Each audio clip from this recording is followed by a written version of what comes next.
you so much for giving us this time together, and bless us as we continue to look at your word. In the name of Christ, we pray. Amen. Now, at the end, we're going to talk a little bit about, what you want to do, because we've only got one more week of this. So, but I want to get going on the material we've got now. We're coming to getting close to the end of Numbers. We've been looking at really the story from Genesis on, right? And when we get to the end of Genesis, what's the situation? What's the situation when we get to the very end of Genesis? Yeah. What's what? I'm sorry. What's the situation at the end of Genesis? They're leaving. Okay, they have not leaving. They have left because Jacob, or what's Jacob's other name? Israel, and his sons have gone to Egypt, right? They've gone to Egypt, and that's where we leave Genesis. So the last patriarch, Jacob, Israel, has gone to Egypt, and his sons are there. And if the story of Genesis is moving towards them going to Egypt, the story of Exodus is what? And Numbers? Getting there. They're there. Well, they're in Egypt, and they leave. If one of them is going to Egypt, the other one is, thank you very much, because I'm going to hit that.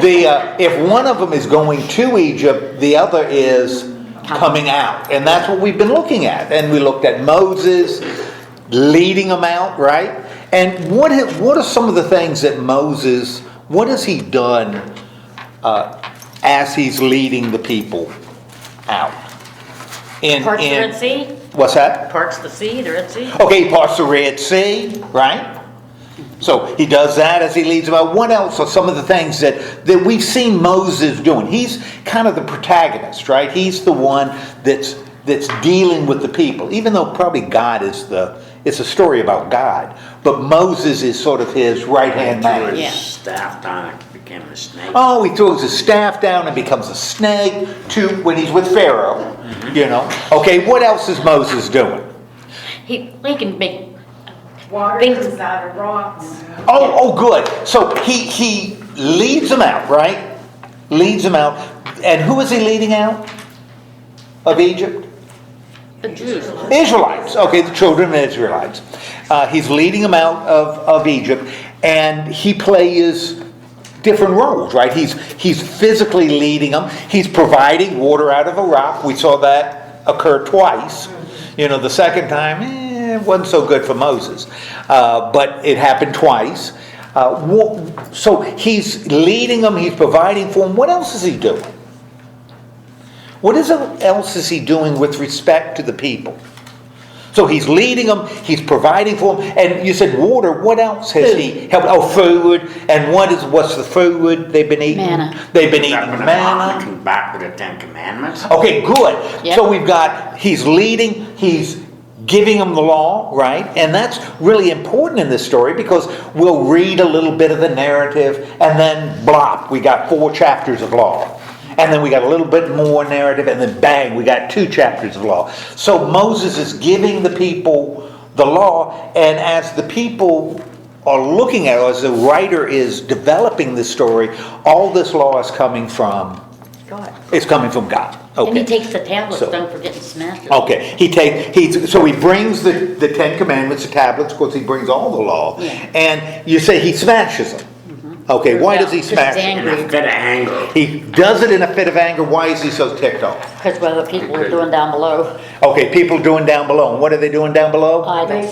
They are worshiping an idol that's amazing. Golden ram. A golden calf that you threw the gold into the fire, and out jumps the calf. Yeah, that's the easy way to do it. That's amazing. That's amazing. So they're worshiping a golden calf. So Moses is leading the people, but he also has this connection with God, right? And he's given the people the law that God has for them to follow. What else does he do with respect to the people and God? And we see this happen over and over and over and over again. What does Moses do? Because we've got God here and we got the people He here. prays, he's an intercession. Okay, he intercedes, he prays for the people, right? And why does he need to pray for the people? Because they're bad. Because the people are bad, right? They're really bad. And how do they manifest their badness? Oh, they don't. Complain. They complain. Fortunately, we have transcended that point in human history. Therefore, we don't complain anymore. We don't complain anymore. We have risen above that. So, but the people back then complain, right? And they complain and they complain and they And complain. even when they get what they were wanted, they still complain. They still complain. And Moses intercedes for him. So we've got Moses as a political leader, military leader. We've got Moses as a lawgiver, communicating God's law. We've got Moses as someone who intercedes, for the people. And the people are complaining. Complain a lot. Okay. Who are some of the folks that are with Moses as he does it? Who are some of the ones we've heard about? Aaron. Okay, Aaron. And who is Aaron? His brother. Okay, his brother. And what role has Aaron kind of assumed now in the story? Helps Moses. Okay, he helps Moses. And in particular, what role does he play that helps Moses? Speaks. Okay, he ends up speaking, which is what we saw in Exodus. What have we seen him do in Numbers? What role has Aaron assumed that's really important for people to hear later? Leadership. Well, a leadership role in what area in particular?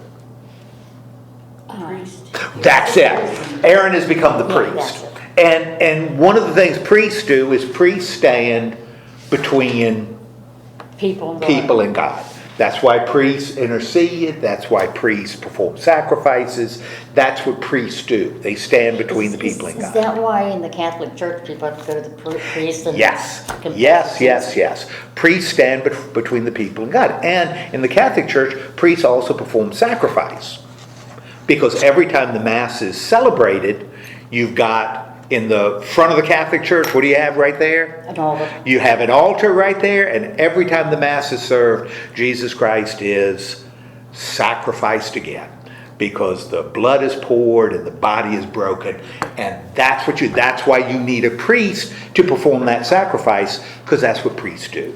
And that's why you go to a priest to confess your sins, and you tell the priest tells God, God tells the priest tells you. And that's the role priests serve. And this is what Aaron has become. Don't start. We can talk about it later. But that's the role Aaron is playing in the story. Okay, so we've got last week we have who are some of the other people recently that have become kind of connected with Moses and Aaron? We got a couple of people whose names. Okay, Joshua. And what is Joshua's role? What is Joshua doing? Why does the writer seem to make him important in this story? Tribes, he's going to lead. Okay, he's going to lead ultimately he's going to lead the tribes into the land, right? And he's been closely associated with Moses. By the way, from what tribe is Joshua? The whatchamacallit. That says it all. That's it. Yeah. He's from Ephraim, the tribe of Ephraim, which is going to be the dominant tribe in the north. And we've got another guy who has become really important in the story, or at least mentioned a name, Caleb. This become fairly important, Caleb. And remember, both Joshua and Caleb, when they sent people into the land and they come back, 10 people from the different tribes, 10 people say, can't invade, the land is great, don't invade it, they got giants, it'll squish you like insects. And what do Joshua and Caleb say? They were all for it. They're all for it, and Caleb is from the tribe of Judah. So you've got this Ephraim, the dominant tribe in what will later be the north, and Judah, the dominant tribe in the south. Okay, both are playing an important role in this story. Okay, and because the people said we don't want to go in the land, they are now doing what? Going around. Wandering in the wilderness for 40 years because of generation. Okay, That's that's for a long time to wonder. a long time to wander around. Now, Moses showed that he's got issues last week because we've got at Meribah again, the second water story at Meribah. Remember, God said, command water to come from the rock, and Moses does what? He wallops the rock, and that's going to be a problem. That's going to be a problem for him, and that's going to be a problem for God and Aaron. That's going to be a problem. Now, Miriam, Moses can't go into heaven. Moses can't go into The new the promised Promised land. land. So, and neither will Aaron. Aaron, and neither will Miriam, the sister, because Miriam is now Dead. dead, deceased. Okay, that's what we have covered up to chapter 20. If you look at chapter 20, verse 14, the people are still, we're in this 40-year business. The people, though, are getting close to entering the land, right? This promised land. In fact, what does Moses do in verse 14 of chapter 20? He sends a message. Okay, he sends a Edom. message to the king of Edom. And as we go through it, we're going to go through it at a fairly decent clip because it's a lot of material here. But sometimes we'll slow down a little bit, especially when it's something that's really interesting, I think.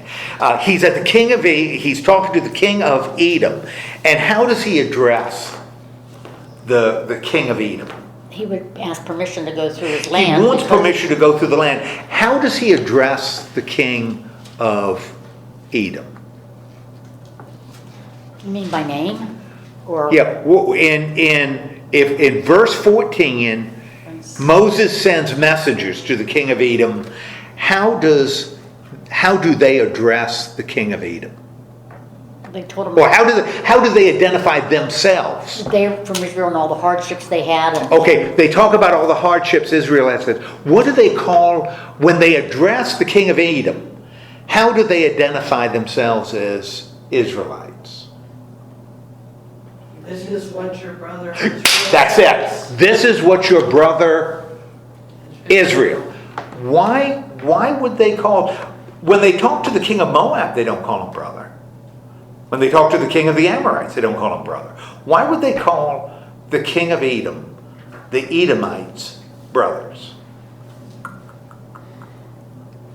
Is he from the same tribe? Remember, Jacob had a brother, right? And his brother's name was Esau. Esau. You remember when Jacob cheated Esau out of his birthright? You remember what he used to cheat Esau? yeah, his hair.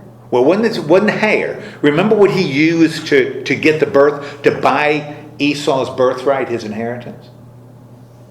Is that when he fed him? Yes, he fed him. And do you remember in Genesis, gave a bowl of stew? Do you remember what they called the stew, how they described the stew? Red meat. What's that? Red meat. Red. They called it red stuff. And they said that's really significant because in Hebrew, the word red sounds like, guess what it sounds like? It sounds like Edom. And that's why in that story in Genesis, Esau's descendants, his children, and remember Esau becomes the father of nations too. His descendants are going to be called Edomites. So the descendants of Edom are the Edomites are the descendants of Esau, and Esau was Jacob or Israel's brother. And that's why when they introduce themselves, they say your brother because they are. Yeah. brothers. They were They, physically they, brothers. they are brothers. You know, they are descendants, both of them are descendants from brothers. Okay, I just found that kind of interesting. He wants to go through the land. Now, going through the land to get where? Where do they want to go? Where are they going? Going to the promised land, right? Land of Canaan, land of milk and honey, right? Where they have giants running around. And they want to go to this land, and what is the response of He said Edom? no. Says no. And it's interesting, doesn't say the king, and we've got other kings that are mentioned. Here it's just Edom says Yeah. no, okay? And if you try, and Moses says what to him? To the Edomites, the king of Edom. Well, he said they wouldn't touch anything, they wouldn't drink their water, they wouldn't go through their crops, he would, Right. And if they do drink any water, they would Pay for it. Okay. But Edom says nope, and they send soldiers, and Israel decides, and now it's interesting, uses the word Israel. Israel decides to do what? Fight back. Force their way through? No. Walk No, away. they turn away. Now, when they turn away, we've got a little story, as soon as they turn away, centered on a mountain. And what is the mountain? So they try to enter the land. Edom, they say no. Now remember, all of this is being written to people later, much later. Why would it be important for whoever is bringing these stories together to include this little story? I mean, this story doesn't go anywhere. You know, it's not like God performs this great miracle. You know, they go to the land, the king says, no, you're not going to cross, and they say, okay. Why would he include this? Why would the redactor include this story to an account he's writing for people that are living much later? Maybe kind of show them what they had to go through in order to get to the Okay, promised so land. certainly it emphasizes again what they have to go through. Might it explain something that the people, because we've seen this before, might it explain something that the people are saying at the time that this is being read to the people? And we're talking about thousands of years after this is supposed to have happened. Might it mean something to them? Might it be something they could apply? Remember, one of the things that I've encouraged you to do when you read Genesis, in fact, when you read anything in the Old Testament, think about a little boy going up to his father and saying, you know, the boy saying, Daddy, why? And the father saying, Son, That's what. let me tell you the story. Little boy goes to Dad. Dad, why don't we get along with the Edomites? Why don't we get along with the Edomites? Aren't we supposed to be related? Son, The bad people? let me tell you the story. You know, when Moses and your people wanted to enter the land, the Edomites said no. You know, why don't we get along? Let me tell you the story. And so we've got this little story that explains something that people then might find pertinent. And I think that's really where the biblical story becomes important. It's not just isolated bits and pieces of ancient history. That's nice to know information. This story is shaped to communicate something to the people who are actually reading it, which is probably what we need to do with Scripture as well. Yeah. You know, why is it important to us? Okay, so this little episode is like, now, after the people are at a mountain, right? Now, why have these big things happened at mountains? I mean, we had the law given at a mountain. You know, why are Closer mountains to a big God, they deal? think they are. Closer to God. You got a mountain, people are closer to God. So, big things often happen in mountains. We see it in the New Testament too. That's why you got the Sermon on the Mount, you know, in Matthew, because he's doing it on a mountain. Okay. So they're at a mountain, Hor, and what happens, what occurs at that mountain? Aaron had to go up and they made him take all his Okay. clothes off and take his son, and his son got his clothes and Aaron died. Okay. So I got nothing to add. Yeah. Shelley, you nailed it. You know. Now, what? And Aaron dies on that mountain, He right? dies. Yeah. What is this showing? Again, this is a story that the writer, the redactor, is including in this. what does this show? It's kind of a lesson. If you don't do it the way God tells you to do it, you're Okay. going to get punished in some way. That Aaron was not going to enter the land. And Yeah. interesting, it doesn't say he's not going to enter the land because of the golden calf. You know, what happened at Sinai. Yeah. Because that's kind of what we'd expect. He says it's because of what happened at Meribah, where Moses hit the rock. You know, so somehow Aaron and Moses have sort of gotten really connected. But he can't enter the land. He goes and dies.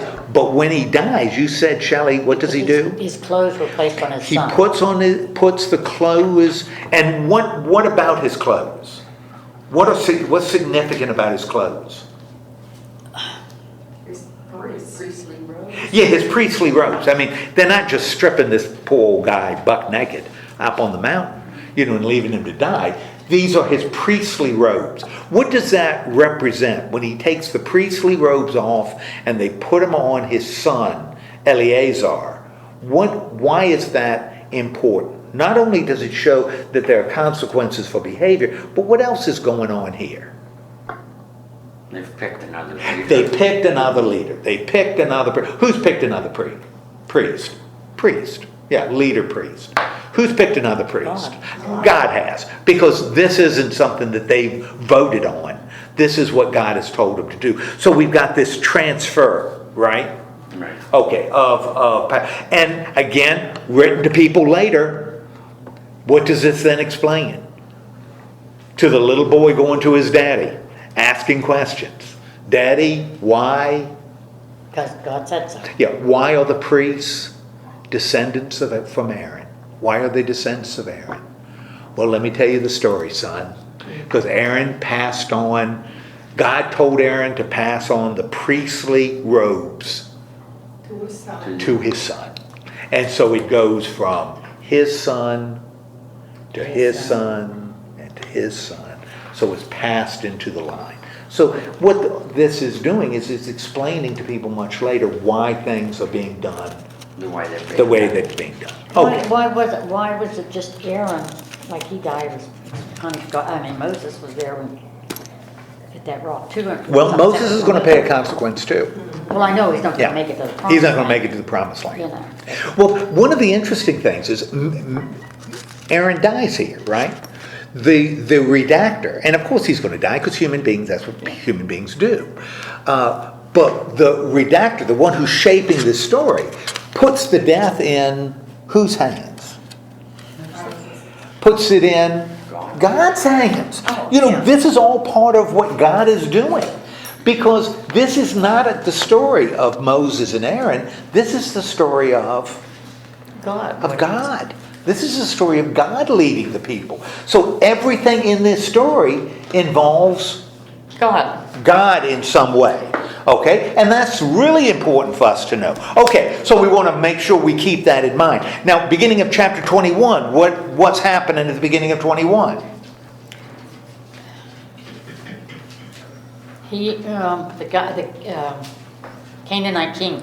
Okay, you got Canaanite king. What happens with the Canaanites? And this is really interesting. Are they in the land? Are the Canaanites in the promised land? No, they're not.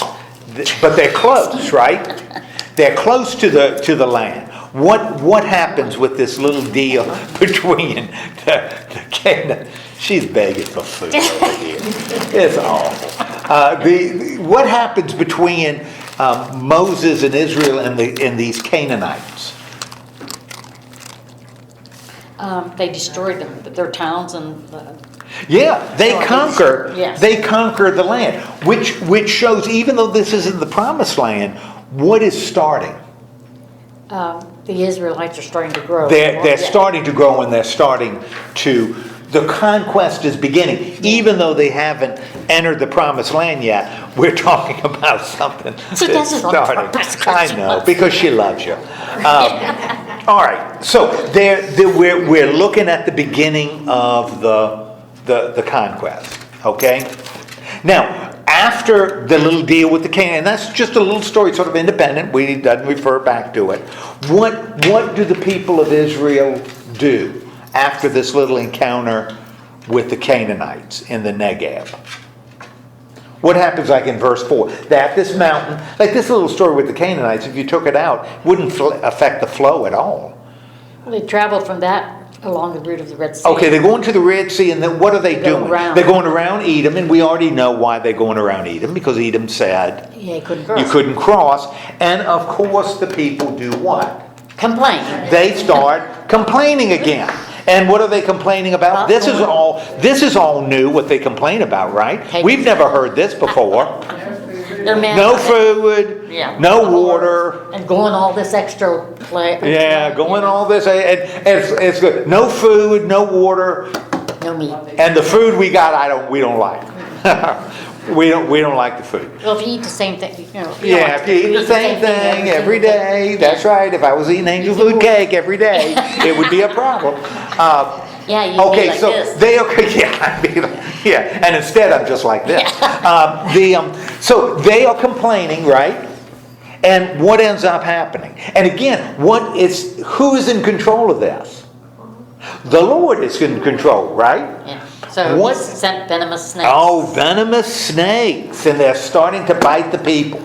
Something my wife would not be happy. Yeah, she doesn't like Well, snakes. My she daughter does not like snakes. Doesn't even like them in a picture book. You know, Yeah. Kids like book. the cat bite.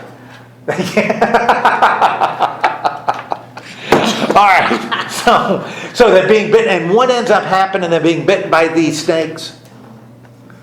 What's the skinny on these snakes? That they don't like them, that's for sure. Well, they're being bitten, and the poisonous snakes. So that what's And they happening to die. these people? A lot of them are They're dying. dying. You know, people are dying right and left, being bitten by these snakes. And what do they end up doing? Telling the Moses people. that they sinned against. We sinned, you know, the same story. We sinned. We got to get God to stop these snakes. And what does Moses do? It intercedes. Intercedes. And what does God tell Moses to do as a sign of intercession? He said, make a snake and put it on a pole. Okay, but make a snake, a bronze snake, put it on a pole, and if people Look at it. look at it, they're going to live. Okay, then they're healed. Now, this is just an interesting, again, Moses interceding, God, you know, responding. People are not going to die anymore. Not going to get to children. I don't know. Now, this is just a little interesting story. So we've heard this before. Moses interceding, God listens, people are saved, right?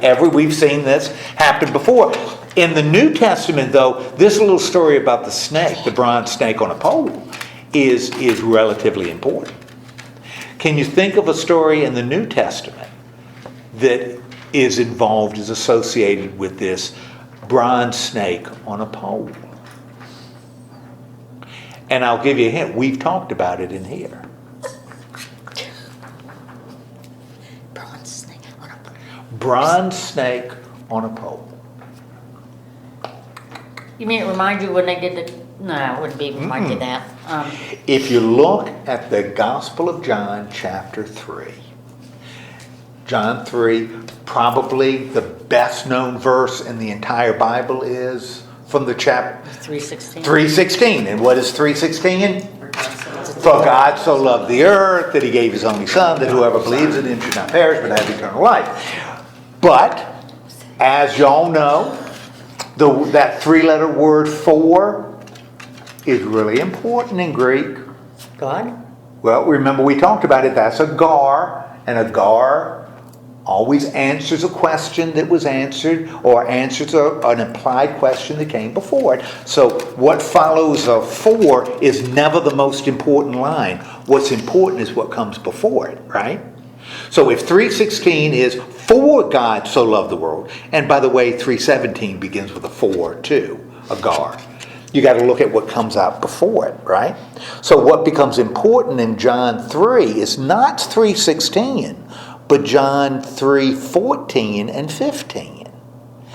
And John 14 and 15 is this. And just as Moses lifted up the serpent in the wilderness, so must the Son of Man be lifted up, that whoever believes in him may have eternal life. For God so loved the world, which explains why he would do that. That explains why he would do it. So in the Gospel of John, this image of the serpent in the wilderness is being used to describe what? Man and Christ, what Christ is going to do. Like the serpent was nailed, was lifted up on a pole, right? What's going to happen to the Son of Man? He's going to be lifted up too. And remember, we talked, John, that's a big deal, being lifted up on the cross. So in the Gospel of John, as Jesus is talking to Nicodemus, this idea of the serpent is going to be the image he claims and relates to himself, to Christ. So Christ is like that serpent in the wilderness. Kind of cool. But that's how they build that little connection. Now, after the snake, so the snake stopped biting. Intercedes, they do, Moses does, the snake stopped biting. What do the people do? What are they doing? They moved on. They're just moving. That's enough. They're just moving around. Okay, but there's a lot of detail here, right? More detail than I want, but they're moving around, right? Now, with whom do the Israelites make contact? Now, they've had contact with the Canaanites. They've had contact with the Edomites. Who do they have contact with now? Beer? I mean, The Amorites. They meet the Amorites and King Sihon. And what do the messengers ask of the king? Let us pass. Man, I don't know about you, but I'm experiencing deja vu all over again. And what does the king do? He would not let Israel pass through. Again, same thing, right? Mm-hmm. And what happens?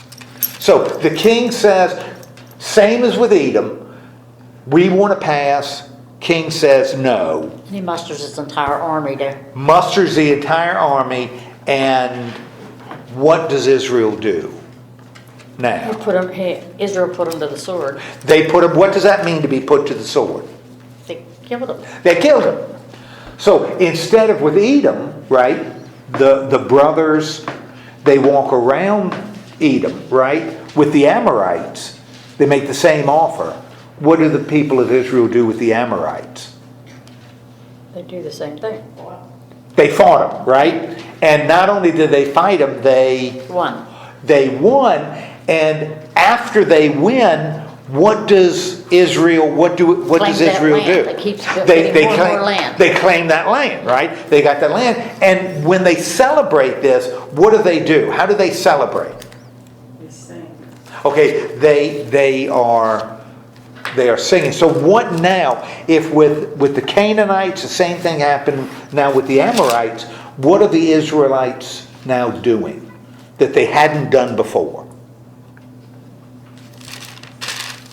They're not complaining. What's that? Maybe they're not Well, complaining. they're not wondering anymore, Yeah. right? What are they doing? If they aren't wondering anymore, what are they doing? Living. They're living. They're settling now in land. Now they're not in the land of Canaan yet. They're around the land. Because remember, this is on the other side of the Jordan. But they're starting to conquer the land. They're starting to conquer land.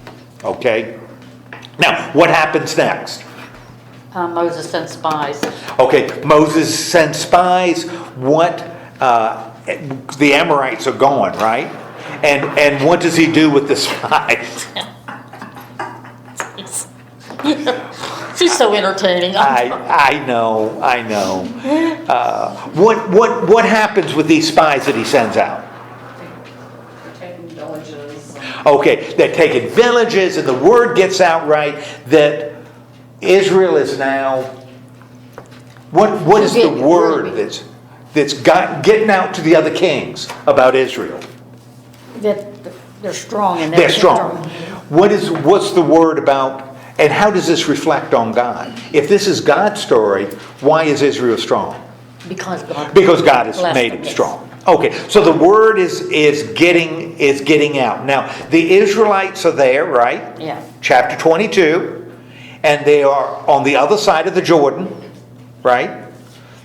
And on one side of the Jordan is the promised land. On the other side of the Jordan is not the promised land. That's where the Amorites live. And another group of people live on the other side of the Jordan. And they are called Moabites. They are called Moabites. Now, we have heard Moabites before, but I bet you don't remember.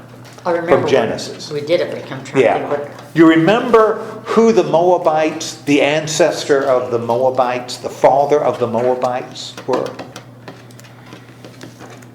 Had glorious parentage.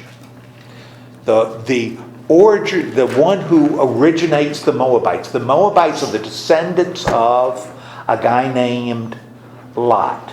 You remember Lot? Yes, yes. Who was Lot? Yeah. Oh, that's it. You know exactly He's what I'm stuck- talking about. He's, Yeah.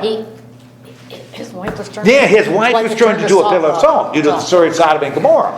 And he and his wife had 2 daughters, right? And they were told to run and get away from Sodom. Yeah. And his wife turned back and turned into a pillar And of he salt. told They her went not to turn and look, and she that's right. And they went and lived in a cave. And his daughters got together and said, there's not many people to date here. Oh, that's Stop right. that. You know, though, Marcy, if you say it in Hebrew or Greek, it sounds better. But that's kind of what happens. Let's get Dad really drunk, and so that we're going to have some kids. And one of them, yeah, boy. Yeah. And one of the children from this interesting arrangement was the father of the Moabites. And remember, when we talked about it, again, this is the redactor telling the story to show that the Moabites, if Israel has this glorious heritage, the Moabites, their heritage is... Tainted. Yeah, thank you. That's a good word. So here we got the Moabites show up again. The Israelites are there on the plain. Now, understand the sense of what is a country and what is not is different. You know, we look at maps and it looks like modern country, but we're not at times when you have modern countries. You still have mainly tribes that are living in land. So that's why you could live in the plain within, you know, an area. It's not, you don't have national borders like we have nowadays. And the king, who is the king of the Moabites? The Moabites on the other side of the Jordan. The king of the Moabites has heard about Israel, and he is what? What's the feeling of the king of the Moabites? And his name is Balak. What is he experiencing after he considers what the Israelites did to the Amorites? Not to fight them. He is sweating bullets. Yeah. that the Israelites are going to do the same thing to him that they did to the Amorites, right? Mm-hmm. And therefore, he's got to beat these Israelites, right? But it doesn't look good because the Israelites are really strong. Yes. And so what does Balak do to defeat the Israelites? He wants to put a curse on them. He wants to put a curse on the Israelites. Makes sense. You want to put a curse on somebody, what do? Go to somebody who can do it. Well, in the past I used to say you open up the yellow pages. Which everybody in this room understands. If I say it to my daughter, she would look at me like I had lobsters coming out of my ears. Because she has no concept of yellow pages. I would have to say Google. Yeah. What you would do is you would Google it. And whether you're looking at the yellow pages or whether you're Googling it, what name comes up? I want to curse the Israelites. Zipper? Whose name comes up? Well, that's his dad. So it's, okay. Whose name comes up? I don't know. Who is the best curser in the land? Well, Moses is pretty good, but Moses is not going to curse his own people. Yeah, I was gonna So say. Moses he's got to get somebody else. Who is the guy to get if you want to curse? Balaam! There you go. Yep. Balaam! Yeah, if you want to curse, go to Balaam. And so he sends messengers to Balaam. And what does he want Balaam to do? So Balaam evidently is a guy who is into curses. You know, he can curse with the best of them. And what does... Yeah, I know, thank you. Yeah. Man, I appreciate that. And what does Balaam... So the king of Balak wants Balaam to curse. Yes, wants Balaam to curse, right? The Israelite. What does Balaam say in response? Well, God told him not to, because they were blessed. Okay. That Balaam says can't do it, right? Because why can't he do them? Why can't he curse the Israelites? Because you're blessed. Because their God is the Lord is blessing them, right? Okay. Does Balak give up? No. Heck no. What does he do? Goes and finds another one. Well, does he find another cursor? Yes. Doesn't he? No? No. He goes because Balaam is the best. I mean, if you want the best, you go to Balaam. I thought he asked somebody else. And so one doesn't answer, he asks Balaam again. And what does Balaam say this time? That God told him. That's it. So the first time is, look, these people are blessed. Sends them again the second time. Please come and curse these people. Balaam says, can't do it because You're blessed. the Lord told me not to do it. So Balaam is communicating with God, right? Yes. All right. What ends up happening with Balaam? So he's not going to go because God told him not to. Then what happens? If God told him not to go, what would motivate him to go? Because Balak has already offered him all kinds of gold and silver. And Balaam says, you can offer me all this stuff. I'm not going to go if it's against the Lord. What's the only thing that will move Balaam into going? Well, God told him to give up. That's right. If God said don't go, the only way Balaam is going to go is God tells him. for God tells him, at least according to this strain. Because it says Balaam gets up and he Saddles his donkey. saddles his donkey. Very interesting that he would mention saddling his donkey. Yeah. You know, because he doesn't really need to mention that. Coco? Whose is it? It was mine. All right. Okay. Water off the table. There's nothing. Okay. Oh, All no, right. Now, it's really interesting, but here the Lord tells him to go, which looks like we got two strands, because when we look at, and Balaam gets up and goes at 21, we look at verse 22, who gets angry? God gets angry. I didn't understand. That's right. That's kind of confusing. Yeah, now, exactly. That's really confusing. We can either try to find really elaborate explanations or adding a lot of stuff to the story that isn't there, or we can do what I think we've done before, which I think is appropriate. We've got two different stories here, both about Balaam. And one of them has God sending Balaam, and the other one has Balaam choosing to go on his own. And we've got these two stories combined in a way that isn't particularly smooth. And I think that's what's going on. You've got two stories, both about Balaam, with different motivation that don't fit well together, but the redactors brought them together. We saw the same thing like with Noah.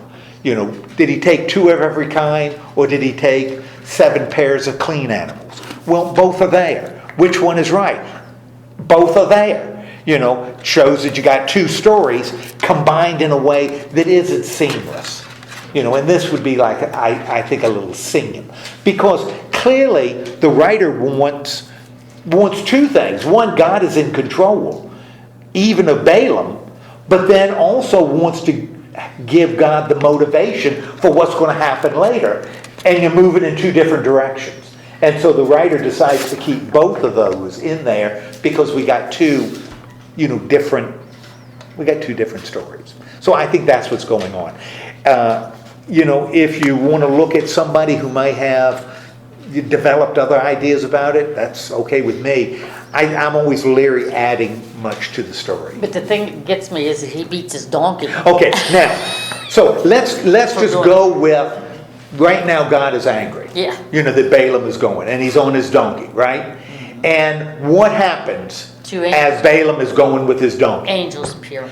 We end up with the angel of the Lord. Angel of the Lord appears in the road, and he has a sword, right? Mhm.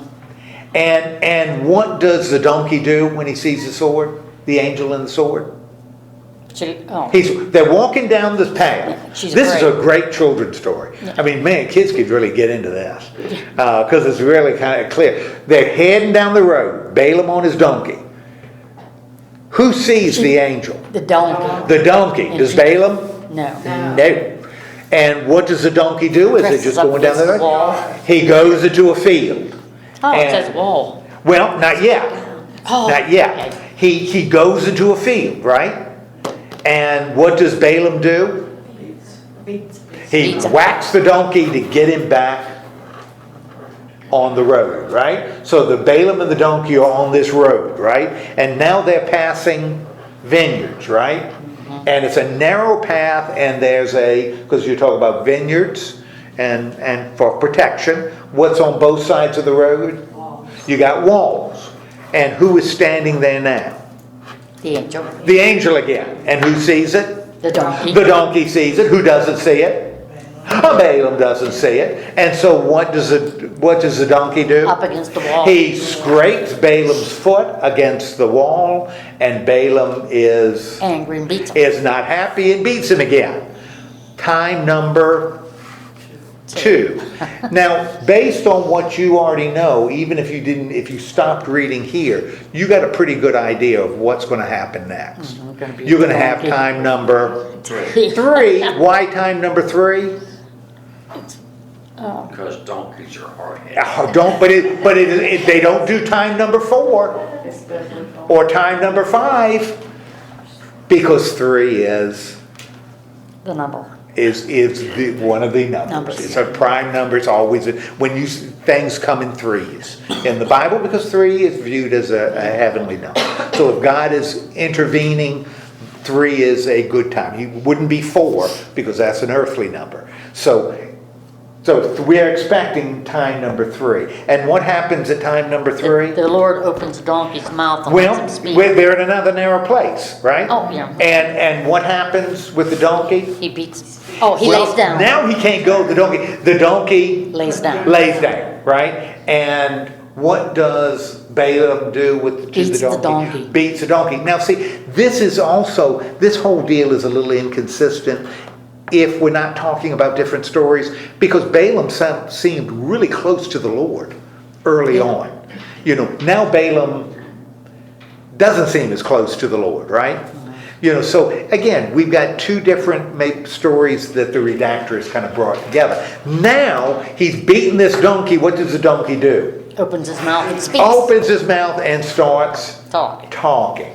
And then what ends up happening to Balaam? So we got a talking donkey, and it's called a talking donkey only because in more modern translations they have chosen to translate that Hebrew word donkey instead of Ass.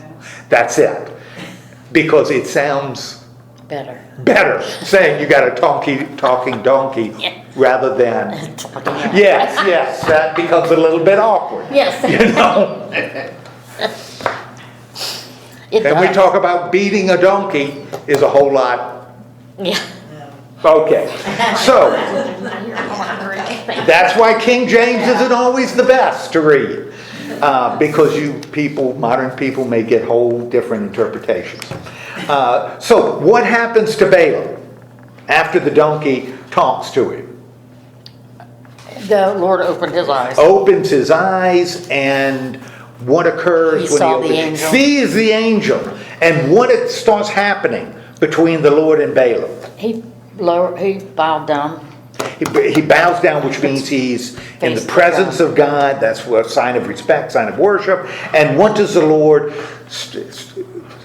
Well, the Lord starts talking to Balaam, right? What does the Lord say? I don't know why he was beating his donkey. Why are you beating your donkey?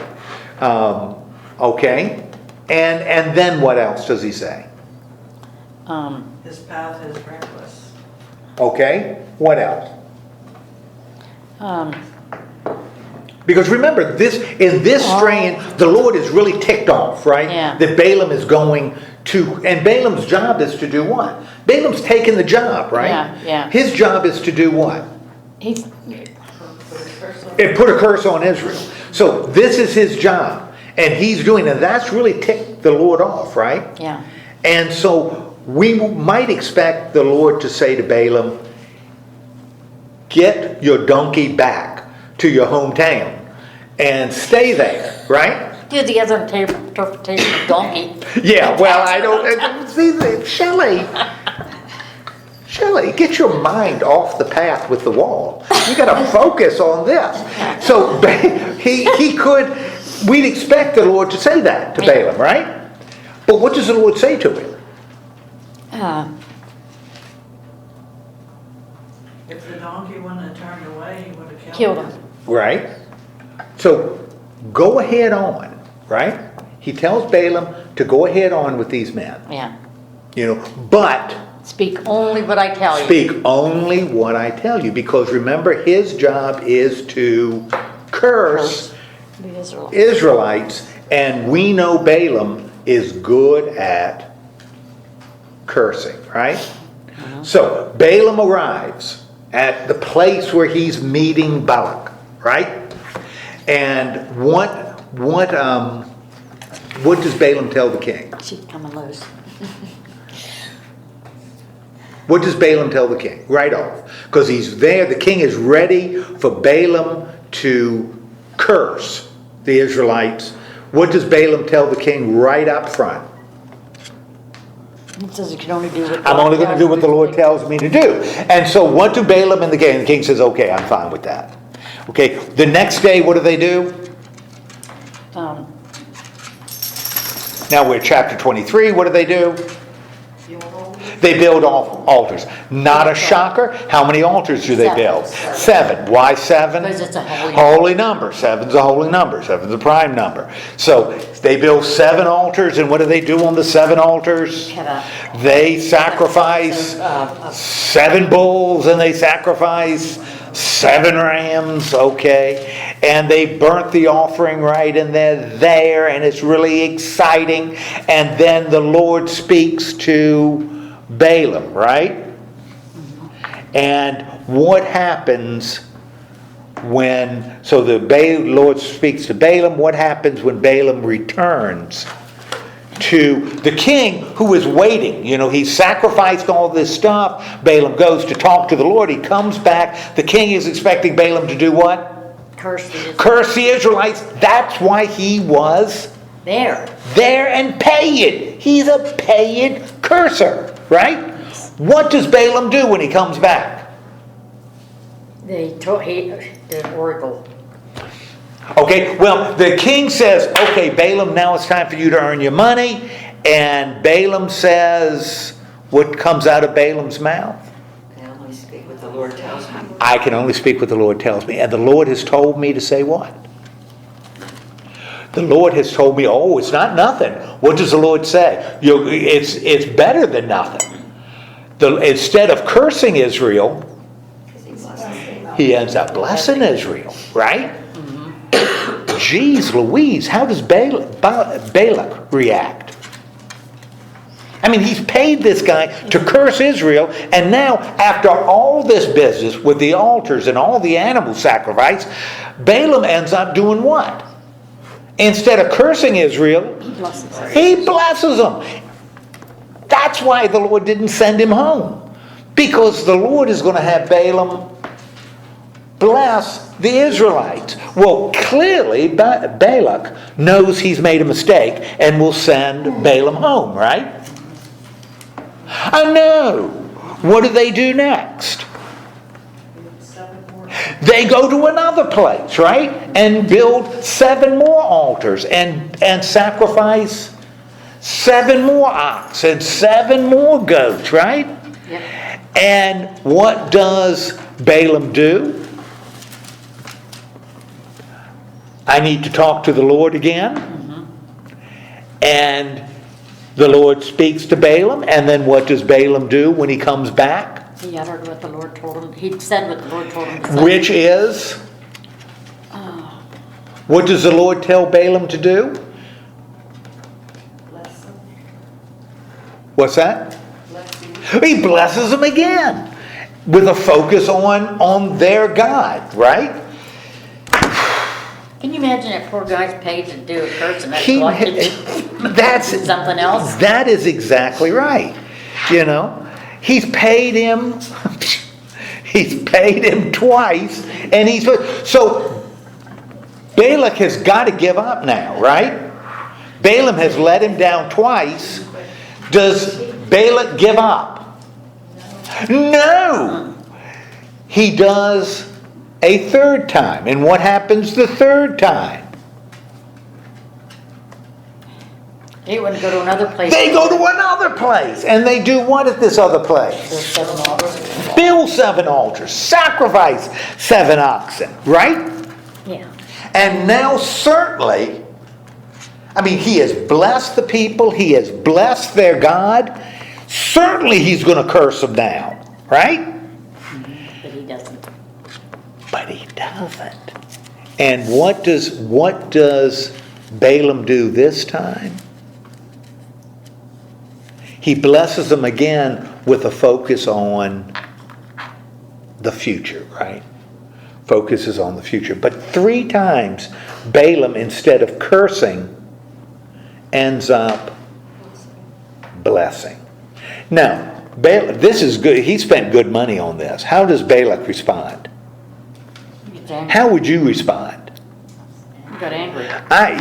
He is really, really ticked off, right? He is really ticked off. And what is his response?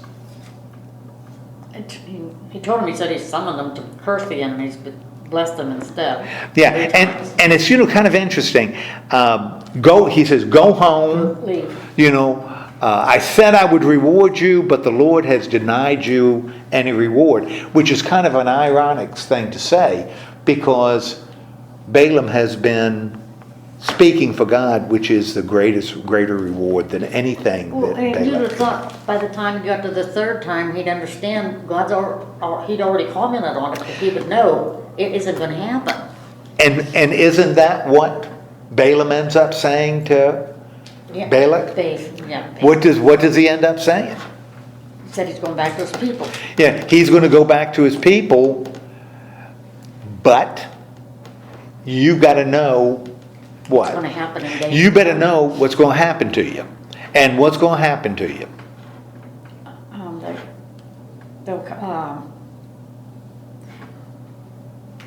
The people will do something to your people. And they will come. Yeah, and it ain't going to be good. You got to know what's coming.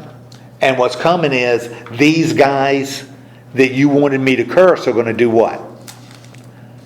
Beat you. They're going to rain on your parade. Yes. Right? They are going to be on you like white on rice. And they're going to beat you down. And there are other people that are there listening. And what does he say to the other people that are listening?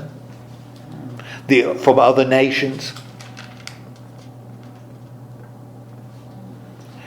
God's going to do it to you too. So, and it talks about being an oracle, that's different than prophecy. He's not being prophetic. He's being like a seer. He's envisioning the future, because that's evidently what Balaam does. And what is the future that Balaam sees for the children of Israel? What is their destiny? What is their future?